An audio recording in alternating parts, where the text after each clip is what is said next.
Alléluia. Wow. Alléluia.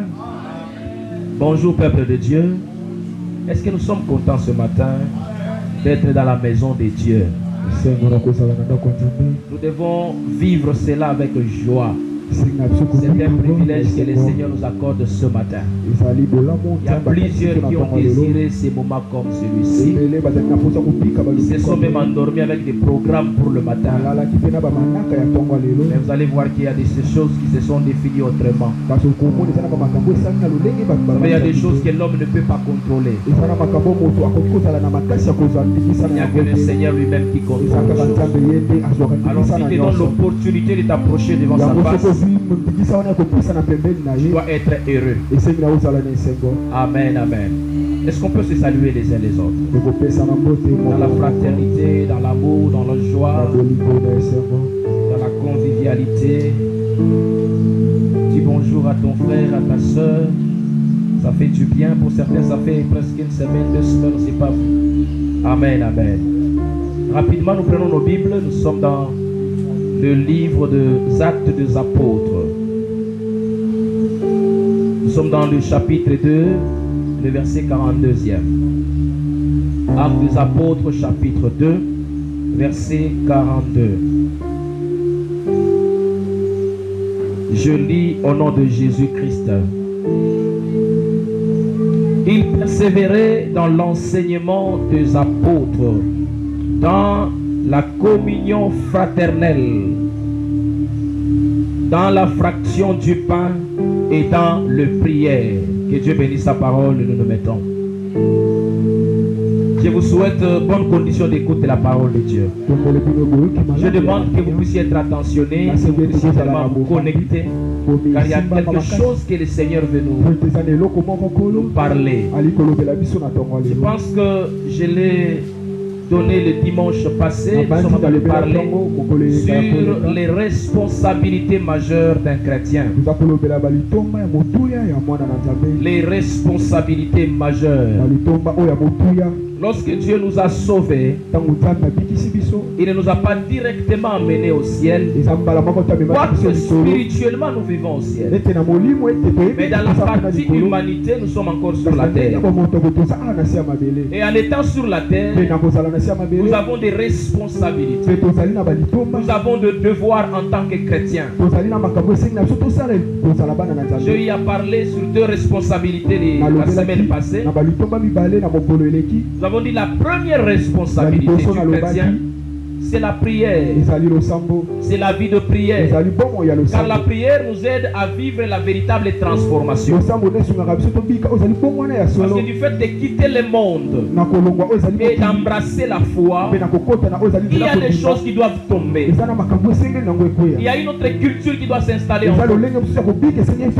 Il y a certaines habitudes que vous devez développer en tant que chrétien.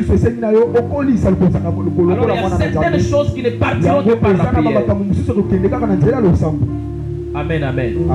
Parce que la délivrance aussi, la prière est un instrument aussi de délivrance. Un jour, Jésus dit à ses disciples, ces genres d'esprit ne partent que par la prière et par le jeûne.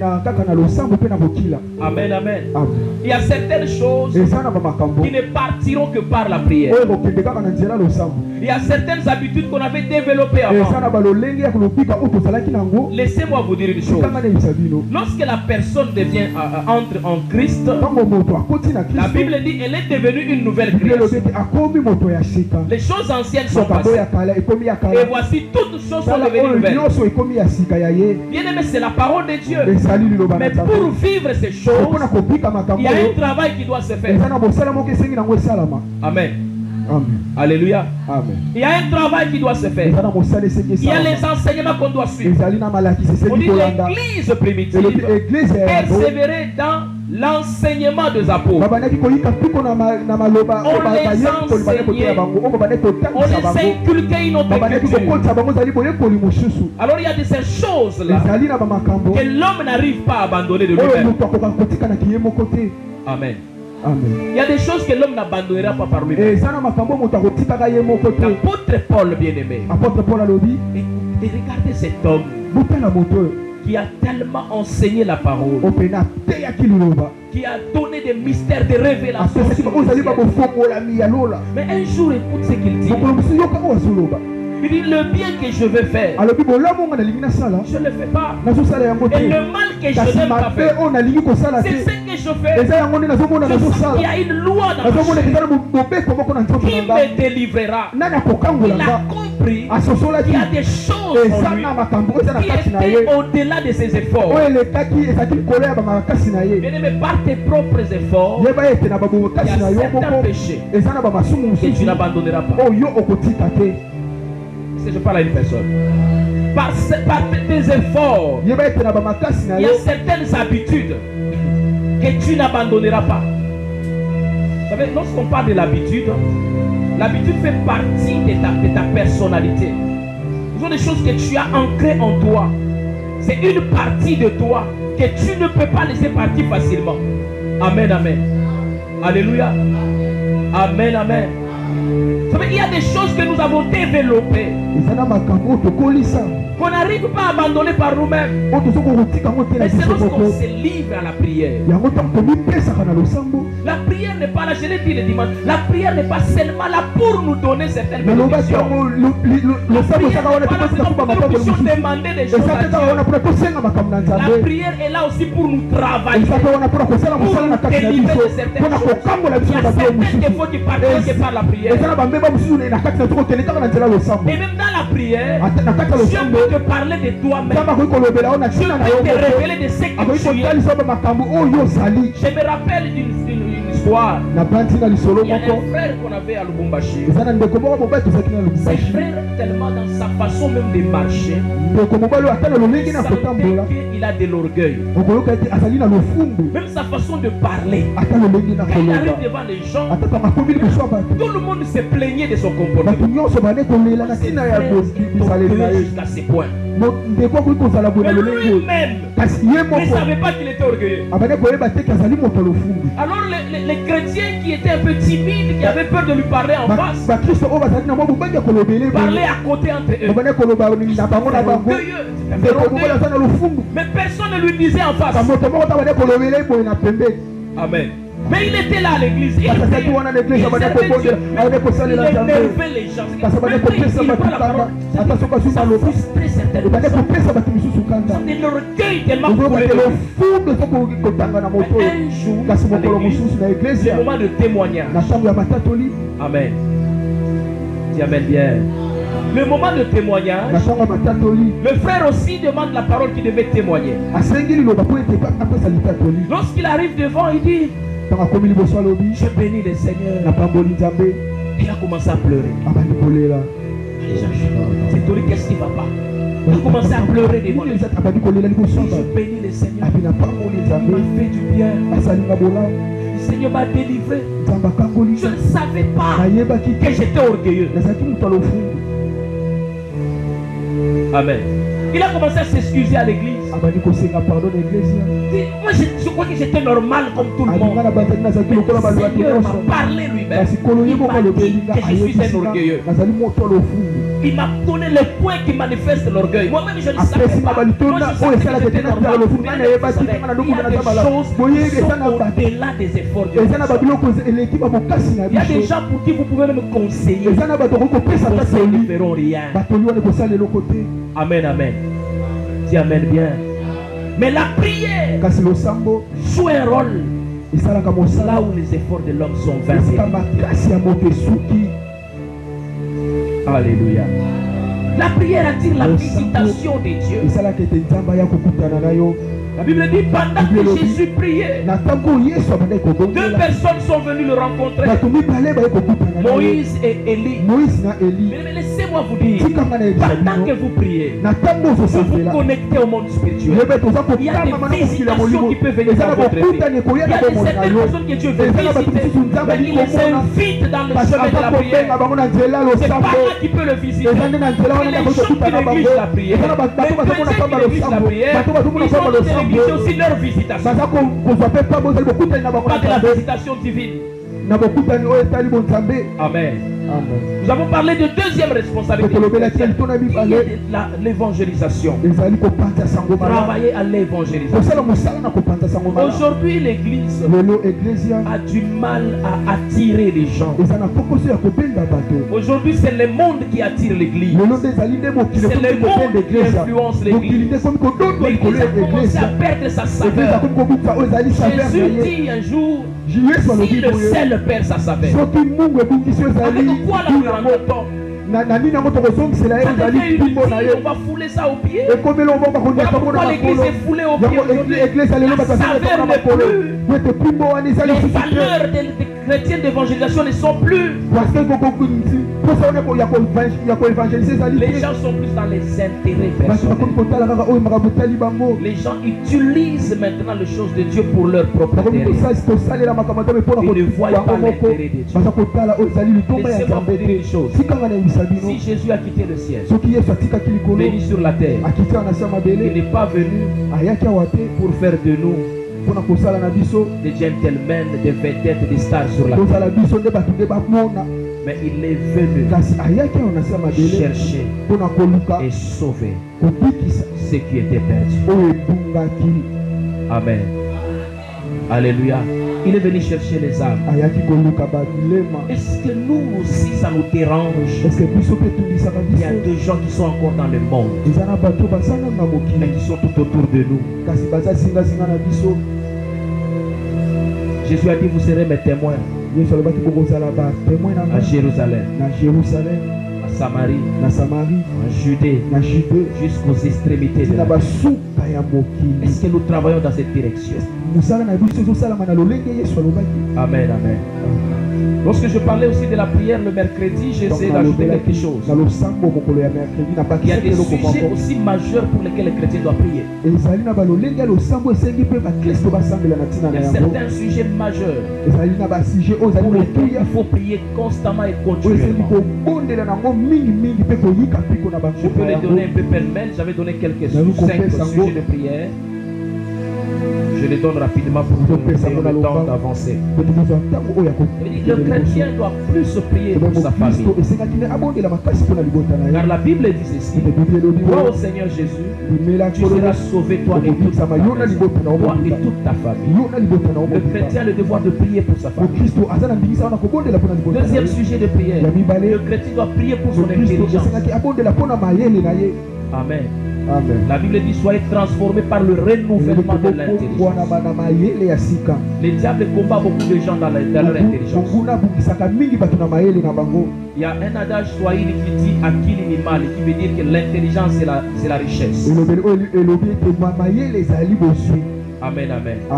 On dit même le Saint-Esprit, quand il est dans l'homme, il a un rôle majeur, c'est de lui donner l'intelligence. Et en réalité, dans l'homme, c'est l'esprit, le souffle du Tout-Puissant qui lui donne de l'intelligence. Il faut prier pour son intelligence, prier pour son raisonnement. C'est là où il y a beaucoup d'échecs, c'est là où il y a beaucoup de problèmes. Et la véritable bataille se passe aussi dans les pensées, se passe aussi dans l'intelligence. Amen, amen. Alléluia. J'avais dit que le chrétien doit aussi prier pour la terre là où il vit. Parce qu'il y a des territoires que nous occupons qui sont habités par des entités, qui sont habités par des dominations, par des principautés.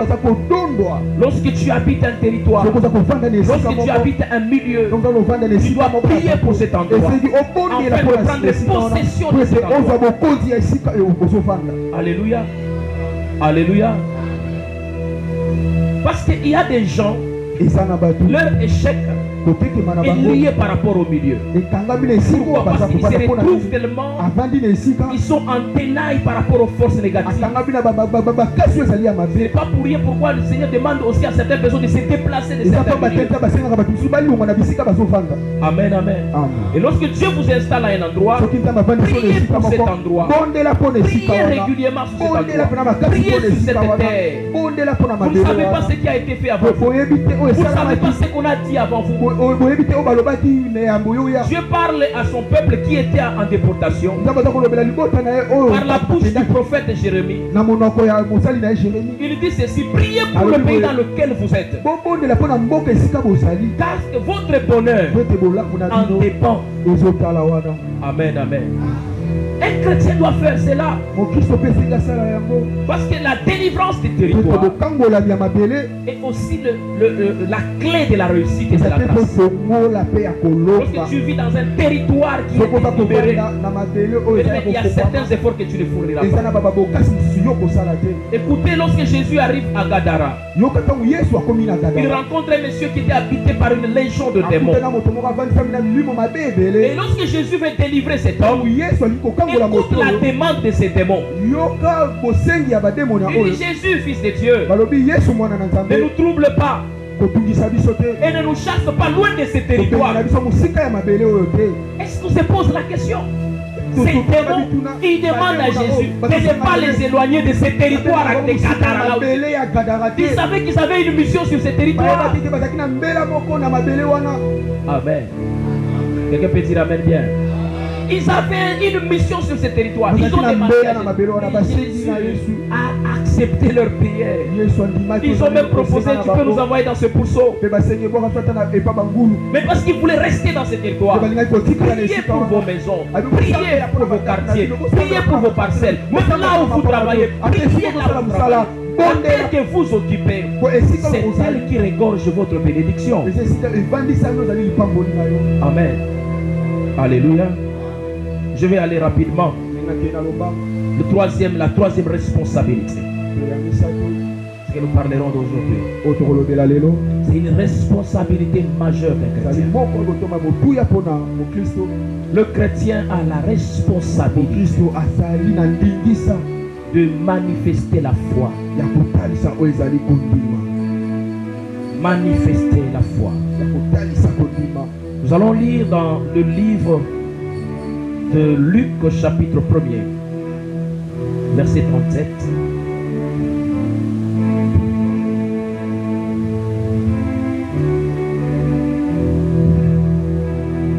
Luc chapitre 1er, verset 37. Pour ceux qui écrivent, vous allez écrire aussi Hébreux chapitre 11, verset 27. Et puis Jean chapitre 17, verset 3.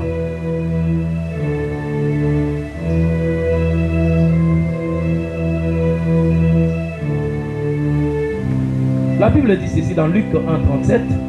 Car rien n'est impossible à Dieu. Lorsque les apôtres ont commencé à enseigner, ce qui était aussi la base de leur enseignement, c'est le message de la foi. Amen. Alléluia. Le message primordial, c'est le message de la foi. Car il est dit: crois au Seigneur. Croire, c'est la foi. C'est marcher dans la foi. C'est manifester la foi. Être chrétien, le premier signe ou le premier élément qui doit caractériser un chrétien, c'est la foi. C'est ce qui fait même la force du chrétien. On nous dit ceci: c'est par la grâce que nous sommes sauvés, mais au moyen de la foi. Sans la foi, il est impossible d'être agréable à Dieu. Amen. Alléluia. Sans la foi, c'est impossible de plaire au Seigneur. Un chrétien qui n'a pas la foi,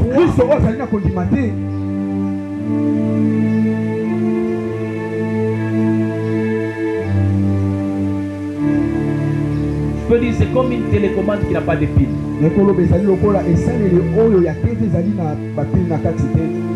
Amen. Ça ne va pas fonctionner. Il y a des choses qu'on ne peut pas manifester. Parce que la foi, c'est un élément par lequel même le monde reconnaît que nous lui appartenons. Ceux qui marchent par la foi. La foi, c'est la porte de la chrétienté. Et aussi la foi, c'est l'énergie qui fait marcher les chrétiens. Amen, amen. Lorsque Hébreu est en train de définir la foi, écoute ce qu'il dit. La foi est une ferme assurance. Amen, amen. Amen. Des choses qu'on espère, une démonstration de celles qu'on ne voit pas. Mais dans la version anglaise, il y a un mot qui a attiré mon attention.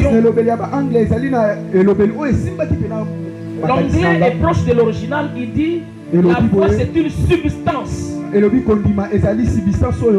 C'est comme une chose, c'est quelque chose de réel, ce n'est pas quelque chose d'abstrait seulement. Ce n'est pas quelque chose d'imaginaire, c'est une substance, quelque chose qui existe.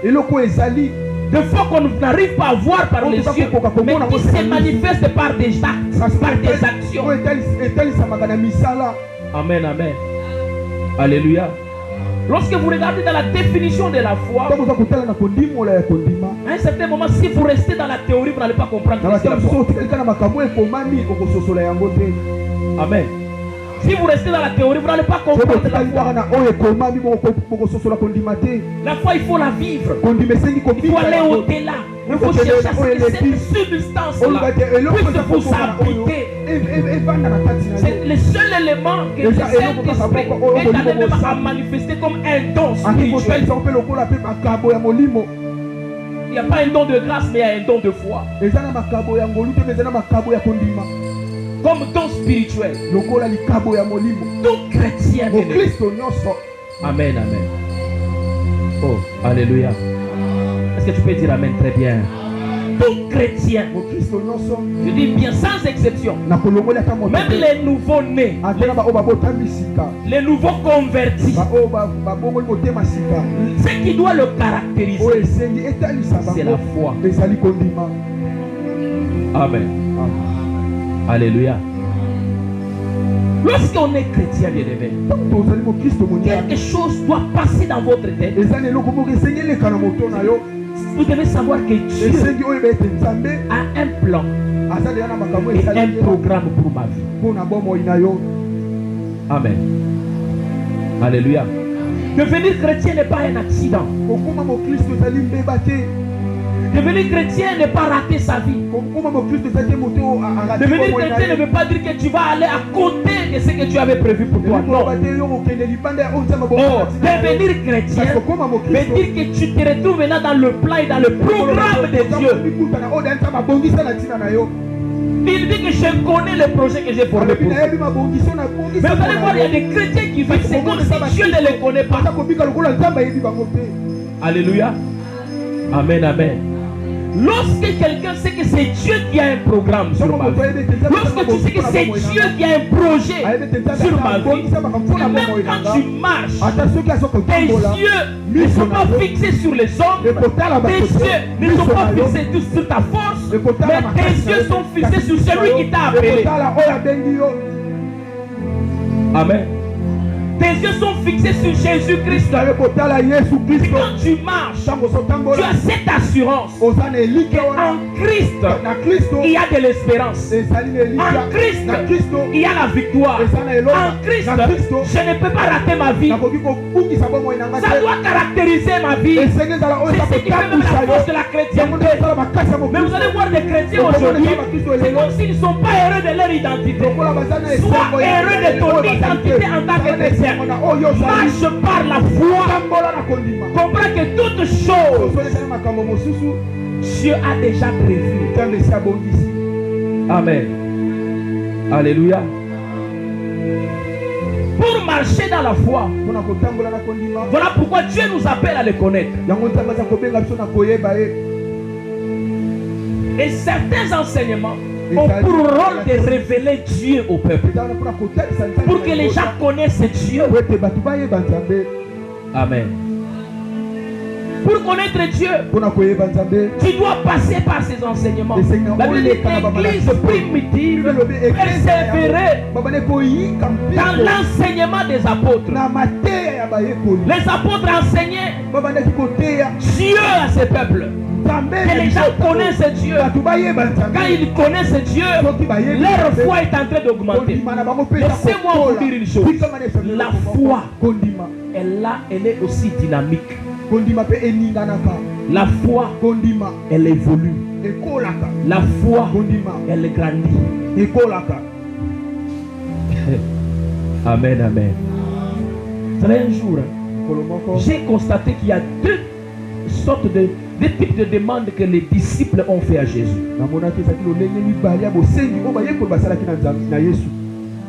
Les disciples ont demandé des choses à Jésus. Une fois, ils sont venus dire à Jésus, apprends-nous à prier. Comme Jean-Baptiste a appris à ses disciples. Parce qu'ils ont compris que Jean-Baptiste avait appris à ses disciples comment prier. Et les disciples sont venus suivre Jésus. Il les appelle comment prier. Amen. Est-ce que tu es là? Deuxième chose, deuxième demande. Un jour, les disciples viennent vers Jésus. Écoute ce qu'il lui dit. Augmente-nous la foi. Amen. Ils ont regardé le fonctionnement de Jésus. Ils ont regardé le monde opératoire de Jésus. C'est un homme de foi. Ils ont compris que non, nous n'avons pas ces niveaux. C'est qu'il faut qu'il nous augmente. C'est vrai, nous croyons. Mais le niveau de la foi que nous avons, nous sentons que c'est trop bas. On doit encore évoluer. Est-ce que je parle à une personne? Alléluia. Bien aimé, la foi doit évoluer. Est-ce que tu peux m'aider à dire à ton voisin, ta foi doit évoluer? Waouh. Tu es faible ce matin, c'est quoi? Dis, ta foi doit évoluer. Dis-lui. Amen, amen. Je venais de dire ici, la foi vient plus aussi de la connaissance. Écoute ce que Romain est en train de dire. La foi vient de ce qu'on entend. Ce qu'on entend vient de la parole de Dieu.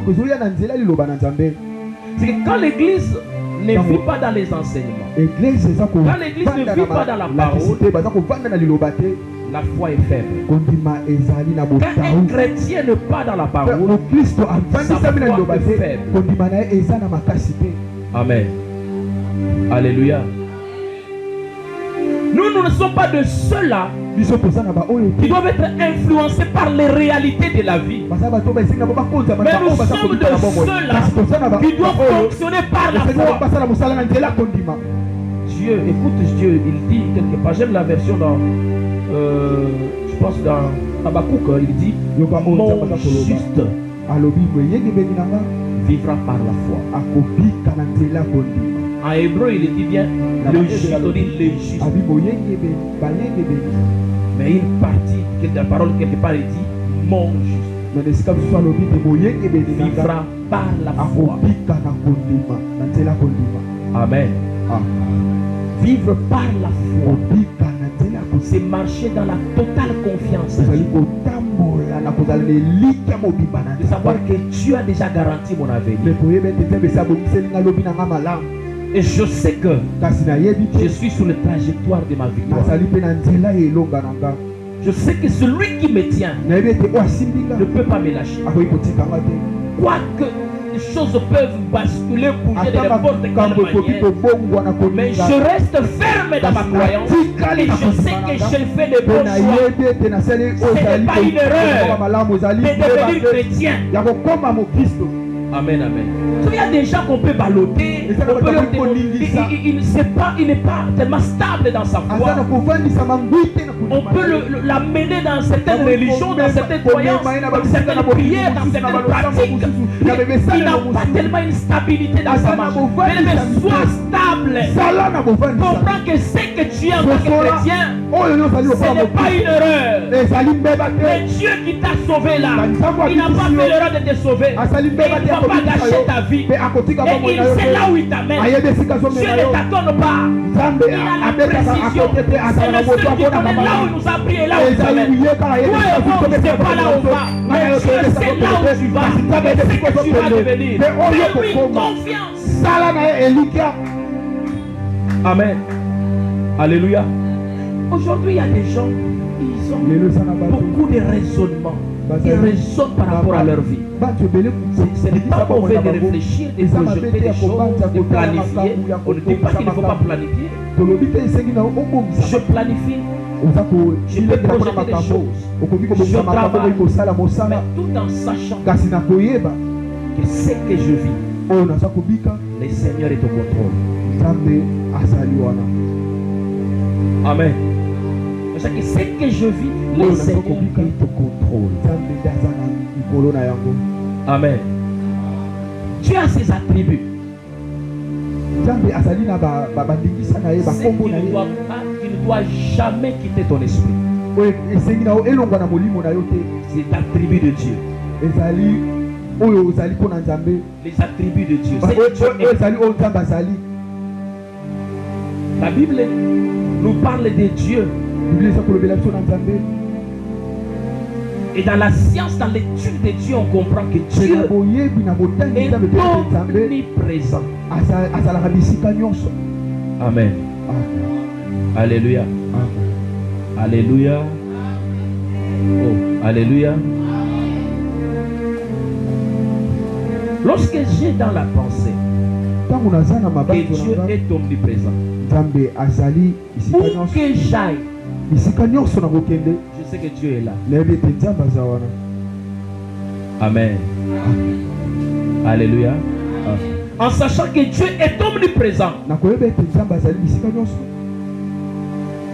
c'est que personne ne peut m'intimider.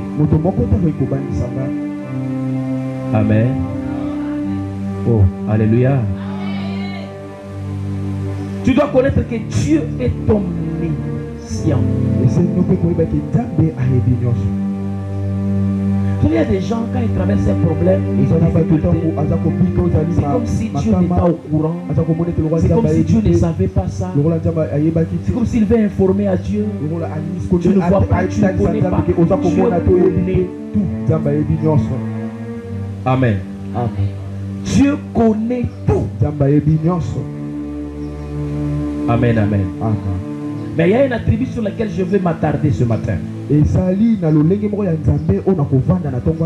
l'omnipotence de Dieu. Qui veut dire la toute puissance de Dieu. Dieu est tout puissant. Amen. Alléluia. Dieu est tout puissant. Amen, amen.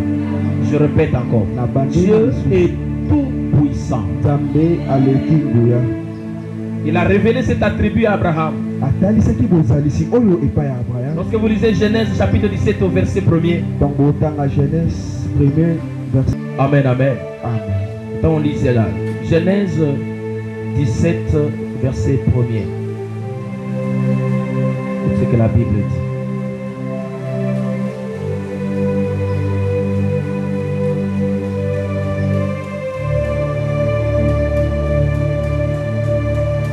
La Bible dit ceci: lorsque Abraham fut âgé de 99 ans, l'Éternel lui dit: je suis le Dieu tout-puissant.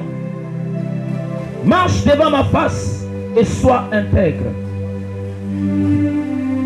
Je viens révéler son attribut à Abraham.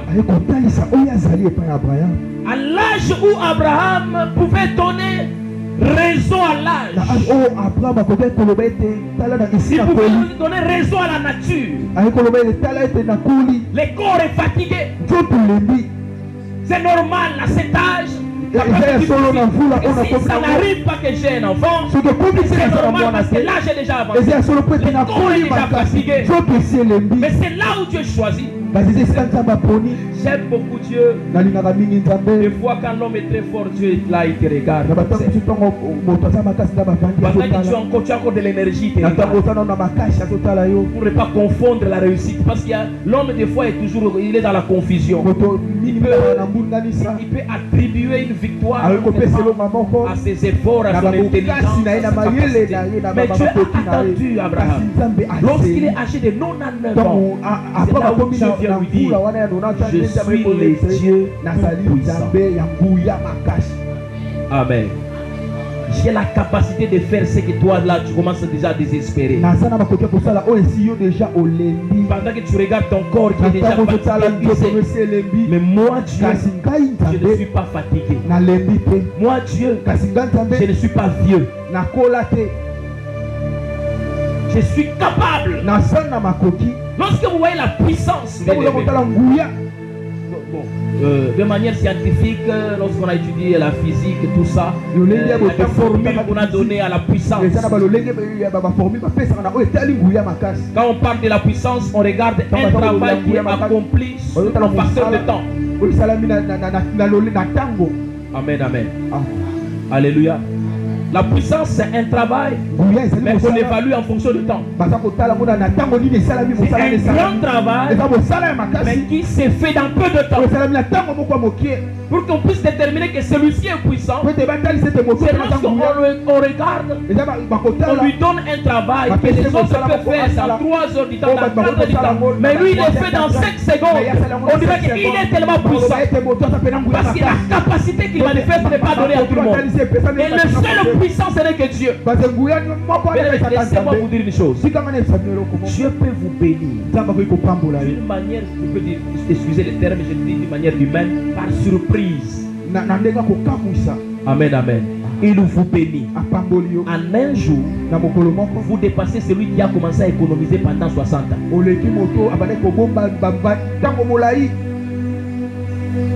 Amen, amen. Alors un chrétien, c'est quelqu'un qui a confiance en Dieu. Il voit la capacité de Dieu et il n'a pas peur du temps. Alléluia. Je n'ai pas peur du temps. Je sais que le Dieu que je prie, le Dieu qui m'a appelé, il a la maîtrise sur le temps. C'est à lui que le temps appartient. Moi, le temps ne m'appartient pas, mais le temps appartient à Dieu. Il peut le jongler comme il veut. Il peut le manipuler comme il est. Le temps ne peut jamais échapper à Dieu, mais ça peut échapper à l'homme. Voilà pourquoi l'Église dit ceci.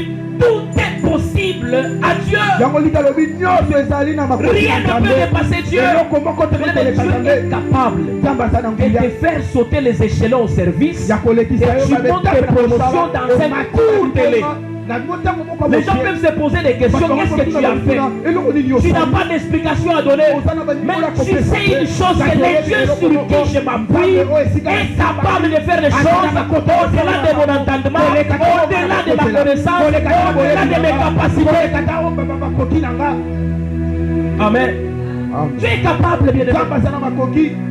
Ça doit caractériser ta vie chrétienne. Celui qui marche dans la foi ne désespère pas. Amen. C'est lui qui vit par la foi. Ne désespère pas. Laissez-moi vous dire une chose. Vous savez, tel que vous êtes là, vous êtes un mystère. Personne ne peut vous étudier et vous comprendre. Pourquoi vous êtes un mystère? Parce que votre vie c'est un plan de Dieu. Et personne ne peut sonner le plan de Dieu. Wow. Amen, amen. Alléluia. Alléluia. Dieu dit à Abraham, je suis le Dieu tout-puissant. Marche devant moi. Sois intègre. Alléluia. Chers chrétiens, manifestons la foi. Marchons dans la foi. Amen. Alléluia. Vous savez, la foi, je peux dire, c'est savoir les choses sans les savoir. Tu sais ce que tu ne sais pas.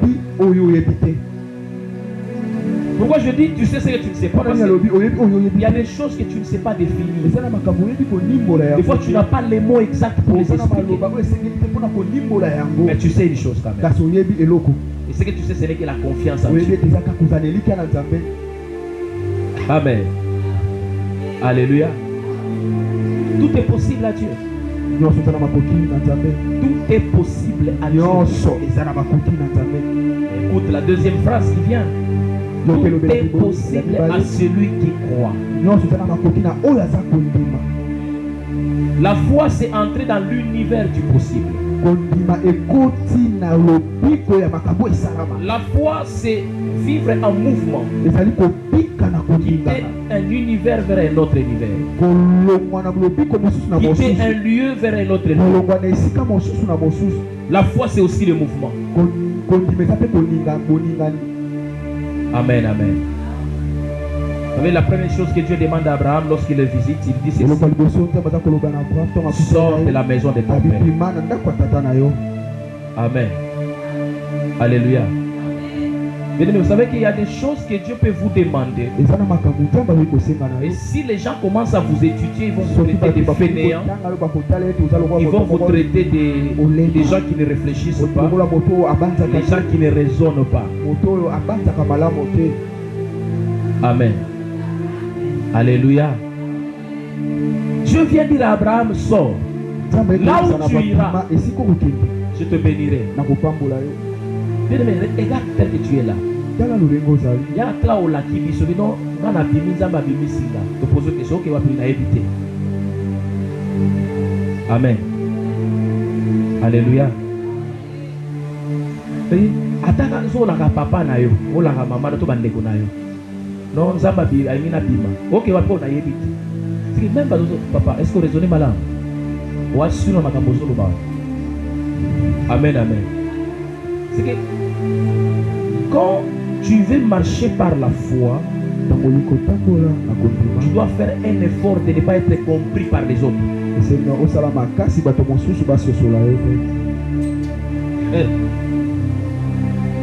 Amen. Alléluia. Alléluia. La foi, c'est fonctionner dans un autre système par rapport à tout le monde. Quelqu'un qui vit dans la foi, c'est quelqu'un qui sera incompris. On ne va pas te comprendre. Parce que si tu veux qu'on te comprenne, ce n'est plus la foi. Quelqu'un peut dire amen bien. Regardez Moïse. Pour le passage. Hébreux chapitre 11, verset 27.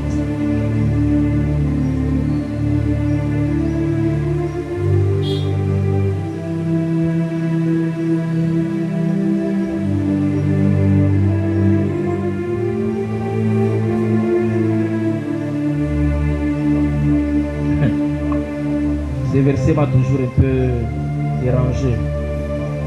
La Bible dit ceci: c'est par la foi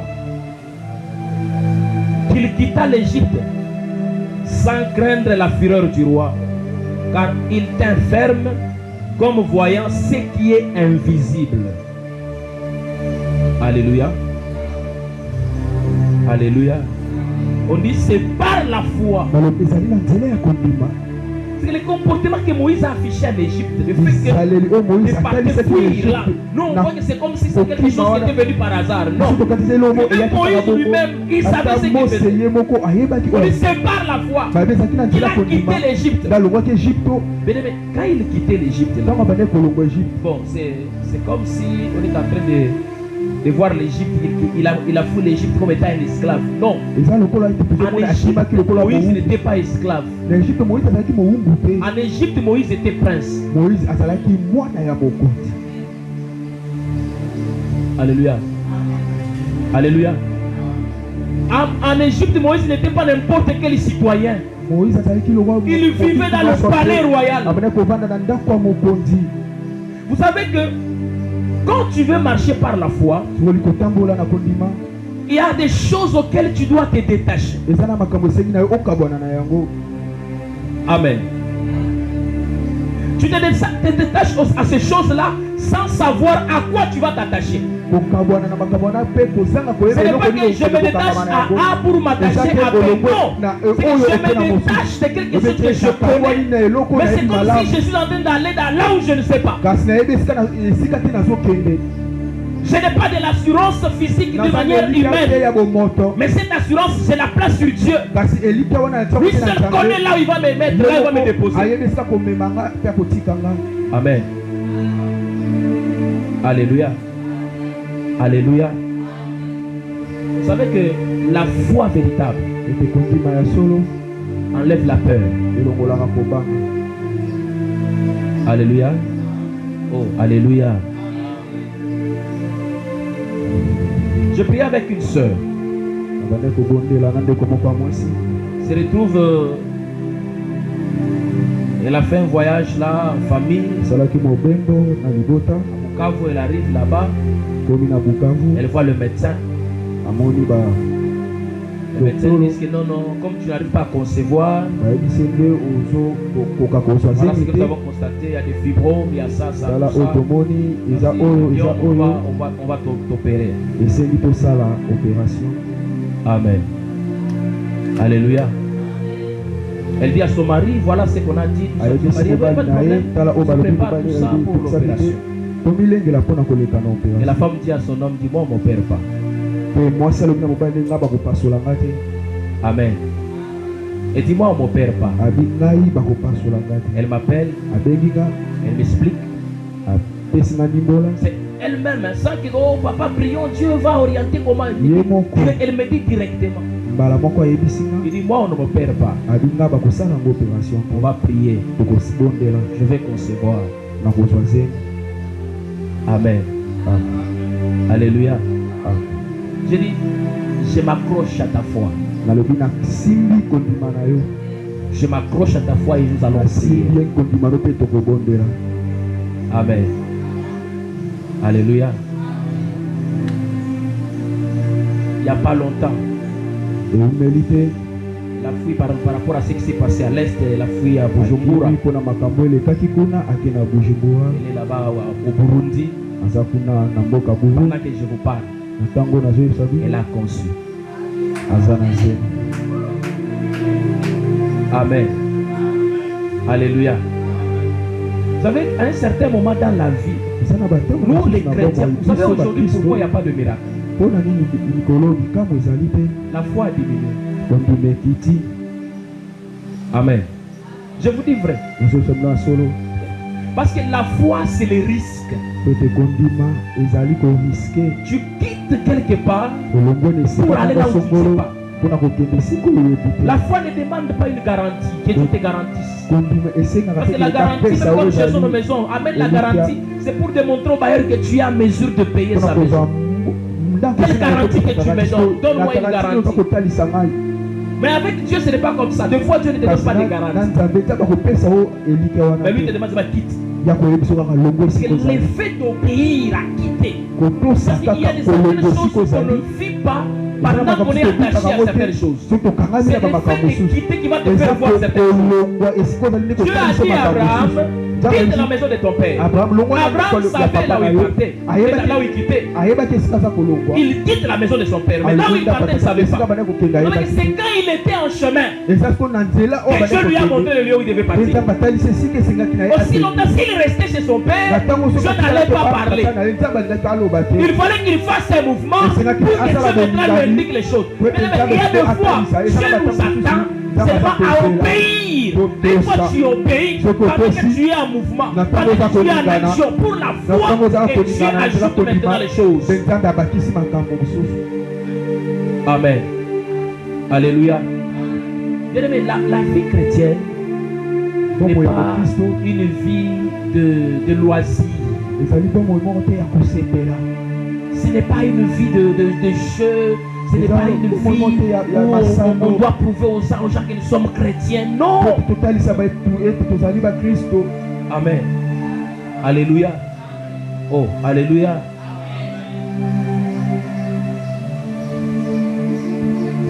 Aujourd'hui, la vie chrétienne a perdu sa teneur, a perdu sa saveur par manque de cet élément que nous appelons la foi. Nous devons, c'est une responsabilité que nous avons de fonctionner dans la foi, de marcher par la foi, de vivre par la foi, car la Bible dit mon juste vivra par la foi. Par la foi, je sais que mon avenir est meilleur. Amen. Alléluia. Alléluia. Aujourd'hui, il y a des chrétiens qui vivent désespérés. Il est dans le dit, mon lendemain est flou, mon lendemain est sombre. À un certain moment, tu n'as pas besoin de voir ton lendemain. Tu as seulement besoin de faire confiance à Dieu. Amen. Parce qu'il y a des gens qui croient que Dieu va tout dire. Dieu va nous dire tout. Voilà ce qui va arriver en 2026. Voilà ce qui va arriver en 2026. Non, il y a des choses que Dieu ne dira pas. Dieu peut dire quelque chose depuis 7 ans. Le reste là viendra pendant que tu seras en mouvement en train d'obéir à Dieu. J'aimerais annoncer à l'église. Nous qui sommes chrétiens, parce que je parle aux chrétiens, nous qui sommes chrétiens, le ciel est déjà mobilisé à notre faveur. Et ce que Dieu veut, c'est que nous puissions lui faire totalement confiance. Il est capable de prendre quelqu'un de la poussière et de le faire asseoir avec les gars. Il est capable de prendre le rejeté, faire de lui le recherché. Amen. Il a fait cela avec Jephthé. Jephthé, on l'a chassé dans la famille de son père. On lui a dit, toi tu n'hériteras pas. Tu es fils d'une autre mère. Tu ne vas pas être. On l'a rejeté. Mais laissez-moi vous dire, les gens qui l'ont rejeté, comme Jephthé, il n'a pas pleuré. Il a compris. Il s'est concentré sur sa vie avec Dieu. Après quelques jours, les gens qui l'ont rejeté sont venus le chercher. Amen, amen. Laissez-moi vous dire une chose. Ne pleurez pas sur tout ce qui arrive. Car il y a certains problèmes qui arrivent qui se provoquent par Dieu. Parce que c'est par là que Dieu veut se glorifier. Comment il est capable, combien il est puissant, combien il est redoutable. Parce que des fois Dieu se manifeste dans les problèmes. Des fois Dieu nous crée le problème pour manifester sa puissance. Parce qu'il est capable de tout. Amen, amen. Alléluia. Oh, alléluia. Vous savez, les gens qui espèrent en Dieu n'ont même pas peur du danger qu'on peut leur présenter.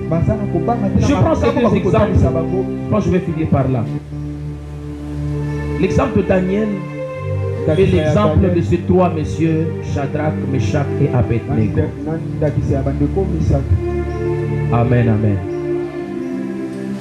Et qui marchaient avec Dieu.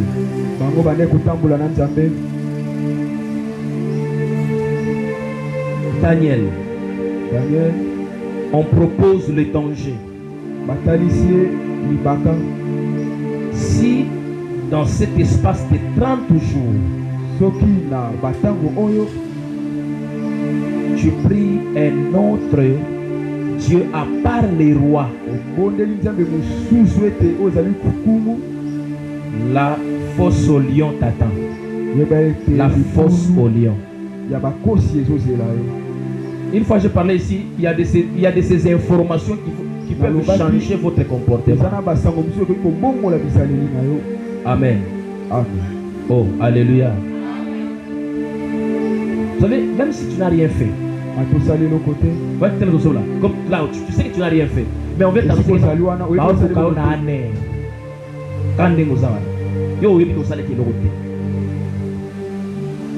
alléluia. On commence à sérieux à niveau moko, yo mo comprendre tout. Amen. Alléluia.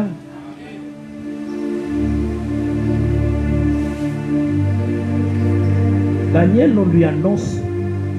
C'est pas qu'il n'était pas informé, il était informé. Mais lui continue à prier. Et Il a continué à prier jusqu'à ce qu'on est venu l'attraper dans l'infraction de prière. Que prier devenait déjà une infraction. Parce qu'il priait son Dieu éternel. On les prend. Il ne s'est pas excusé. Alléluia. Alléluia. Bien aimé, bon, je vais le dire d'une manière. J'ai vu un procès à la télé. On est en train de juger un monsieur. Ce monsieur-là appartenait à un groupe de terroristes. On lui dit, comme on t'a arrêté, on va te tuer. Et le monsieur prend la parole et dit à ces gens au juge, il dit, je sais que vous allez me tuer. Et pendant que je parle avec vous, j'assume. Et je vous dis clairement, j'appartiens à ces terroristes. Je sais que je suis un homme mort. Mais toutes les informations que vous avez besoin là, vous ne les aurez pas. Cherchez n'importe quelle mort que vous avez utilisé. Vous allez utiliser. Si vous me jetez dans le feu, je suis d'accord. Si vous me jetez dans l'acide, je suis d'accord. Si vous allez me tuer à petit feu, me couper petit à petit, je suis d'accord. Mais j'accepte, j'appartiens à ces terroristes.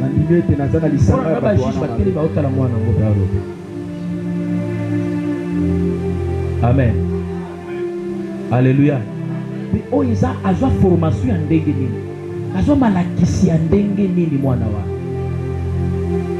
Alléluia. Amen, amen. Des fois, c'est ce qui manque aux chrétiens. Quand on sent les dangers, on a peur, on relâche. C'est par là où on ne vit pas la puissance de Dieu. C'est par là où on ne comprend pas qui est Dieu. Dieu est omnipotent. Il est tout puissant. Alléluia. Un jour, je l'ai dit, je vais répéter cette phrase. Dieu n'est pas là seulement aussi pour empêcher les problèmes pour nous arriver. Dieu peut permettre qu'un problème nous arrive. Mais comme Dieu est puissant, même dans les problèmes là, il viendra nous sortir de ces problèmes. Parce que des fois, il y a certaines choses qui empêchent que ça n'arrive pas, que ça ne m'atteigne pas. Dieu peut permettre ça. Ça arrive dans ma vie. Mais dans ces problèmes-là, je reste confiant en Dieu. Je sais que l'Éternel est aussi omniprésent. Et même dans les problèmes, il est aussi dedans. Dans les problèmes-là, je ne suis pas seul. Dieu est avec moi dans ces problèmes. Amen, amen. Daniel savait que même dans la fosse au lion là, l'Éternel est là dedans. C'est lui qui commence à s'aller avec ces lions-là. Quand on l'a jeté, les lions ne l'ont pas attaqué. Connaissant la nature de son Dieu, il dit mon Dieu, c'est aussi un lion. Amen, amen. Alléluia. Laissez-moi vous dire une chose. Dieu est tellement bon. Il dit par la bouche d'Ésaïe, même si tu traverses le feu, il ne te consumera pas. Même si tu traverses les eaux, elles ne te submergeront pas. Parce que je suis avec toi. Est-ce qu'on comprend cela? Être chrétien, c'est-à-dire je ne marche pas seul. Je marche avec celui qui m'a appelé. Je marche avec mon Dieu. Dans n'importe quelle situation, quelle circonstance, il est là. Et oui, il est capable de changer ce problème. Il est capable de le faire. C'est ce qui doit caractériser le chrétien. Alléluia. Amen, amen. Dans la fosse au lion, Daniel est sorti. On a pris Shadrach, Meshach, Abednego. Et puis on les a dit ceci. Vous ne savez pas que ce que vous faites là, vous allez entrer dans le feu. Il dit oui, nous acceptons le feu. Il dit roi, ils disent en face du roi, roi, si tu nous jettes dans le feu là, même si Dieu ne nous délivre pas, nous allons mourir dans le feu. Ils ont déjà même prévu là. C'est que même si on n'est pas sauvé dans le feu, mais le feu ne nous fait pas peur. Alléluia. Alléluia. Amen, amen. Vous savez, aujourd'hui, il y a des gens qui ont peur de la vie. Ils croient que quand ils risquent avec le Seigneur, comment il va vivre? Bien-aimé, quand je pose comment je veux vivre, je suis en train de passer en dehors de la plaque. Il y a des choses que Dieu permettra. Cette église primitive, on dit même des gens vendaient leur propriété. Ils venaient donner. C'était la folie. Comment ils devaient vivre? Ils n'ont pas eu à réfléchir sur leur vie. Ils ont eu à réfléchir de comment ils devaient marcher avec Dieu. Et cette foi-là a garanti leur destinée, a garanti leur avenir. Alléluia. Amen, amen. La foi te demandera de quitter même certaines personnes. Qui, de fois, ces personnes-là sont une force pour toi. Ces gens-là, ce sont ceux-là qui te tiennent. Amen.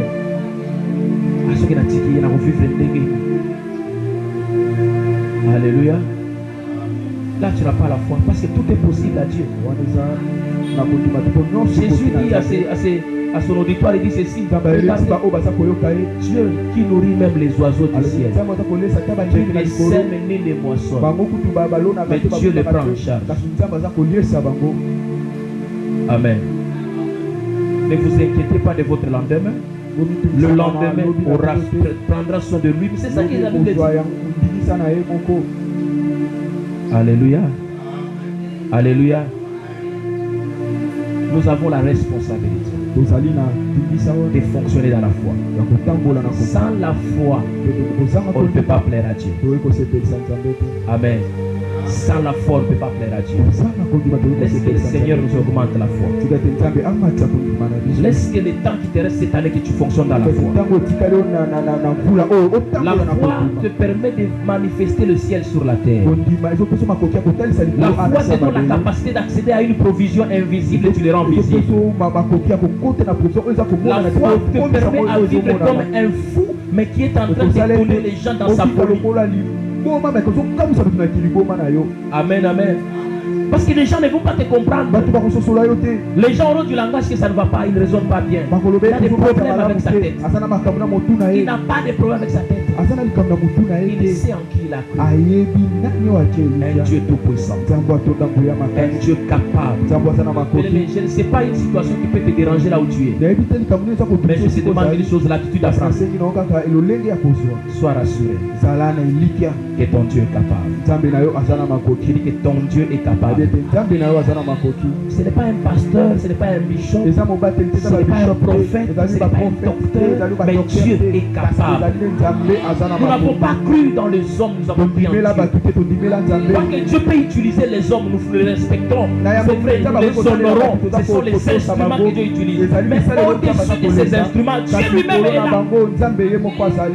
Amen, amen. Alléluia. Même si sur toi il n'y a pas une prophétie, la seule prophétie qui peut te faire vivre, la foi.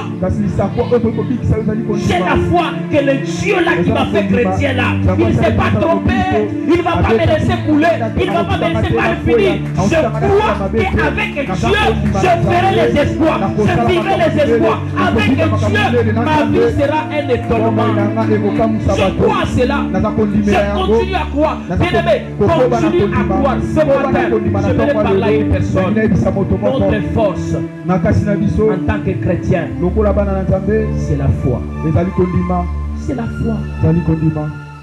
Même si une maladie a pris du temps, ça a pris des années. Je compte l'âge de la maladie. Oh, cette maladie. Oh, voilà. Non, je sais que l'âge n'est pas un problème. Parce que l'âge d'Abraham n'a pas empêché à Dieu de le visiter. Dieu est tout puissant. L'âge de Sarah n'a pas empêché à Dieu de la visiter. Dieu est tout puissant. Dieu s'est manifesté. Il a visité. Amen, amen. Alléluia. Si Dieu te demande de quitter certaines choses, quitte certains milieux, quitte. Ne réfléchis pas, mais quand tu réfléchis, il n'y a plus la foi. La foi, c'est de la folie. C'est embrasser ce que Dieu a dit sans raisonner, sans réfléchir. C'est comme ça. Parce que si tu passes dans la raison va combattre Dieu. Le raisonnement combat Dieu.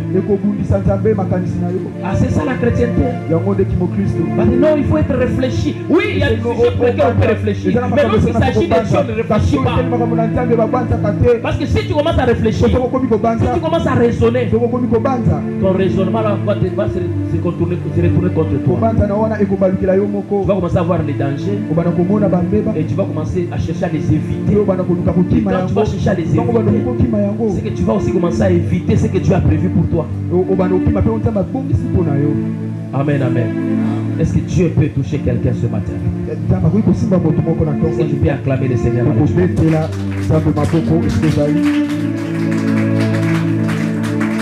allons nous incliner une minute en prière. Tu vas dire au Seigneur, Père, ma foi avait diminué. Ma foi avait sombré. Augmente-moi la foi. Augmente-moi la foi. Que je puisse marcher dans la foi. Que je puisse fonctionner par la foi. Est-ce que tu peux élever ta voix et prier au nom de Jésus? Est-ce que tu peux élever ta voix et commencer à prier? Que Dieu t'augmente la foi. Alléluia.